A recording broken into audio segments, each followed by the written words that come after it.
We are joined in the studio by our correspondents here, defense correspondent Jonathan Regev and our senior international correspondent Owen Alterman as well, as we attempt to decipher just what happened. Obviously, this is a surprising incident.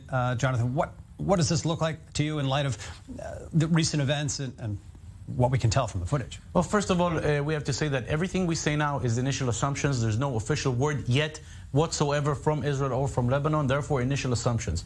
We can assume, and again, nothing official here, that this is probably some kind maybe of a Palestinian faction trying to show presence in the area. We've heard, by the way, statements from Hamas coming a few days ago saying that if the Israeli court decides to evict Palestinian families from the neighborhood of Sheikh Jarrah in Jerusalem, they will respond. They never said how they will respond. We do know that during Operation Guardian of the Walls, some 2.5 months ago, when things were happening in Gaza, Palestinian factions shot a few missiles, rockets into Israeli territory in an area west of this area. This is the Upper Galilee. Those rockets back then were shot into the Western Galilee.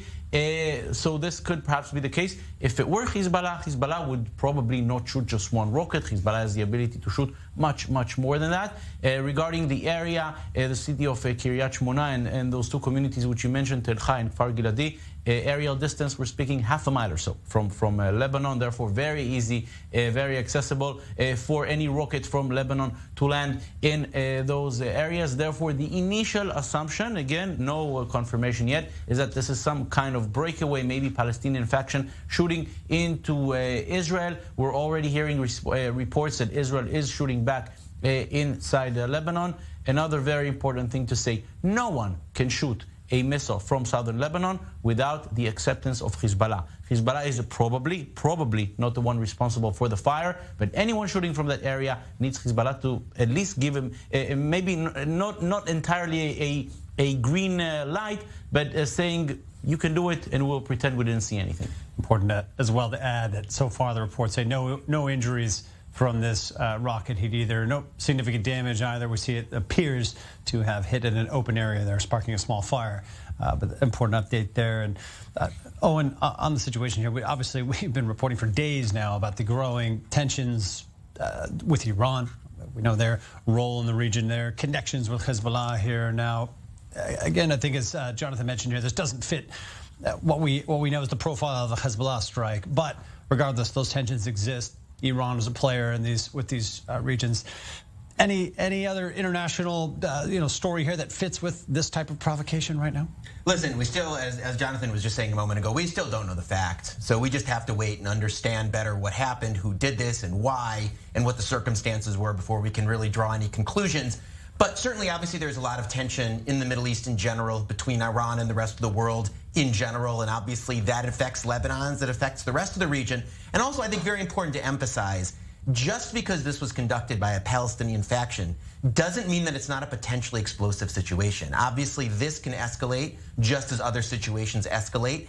And I think as a policy matter, I don't know how Jonathan feels about this, but as a policy matter, I think the Israeli government, the Israeli military are going to be very reluctant to accept the situation on the northern border, similar to the one that exists on the border with Gaza, that Israel has over the course of time accepted limited fire from across the border without a decisive response, and enabled those on the other side of the border to really be able to rule the lives of those sitting in the Israeli side in those border communities and really controlling their lives and being able to disrupt those lives over the course of the period of time.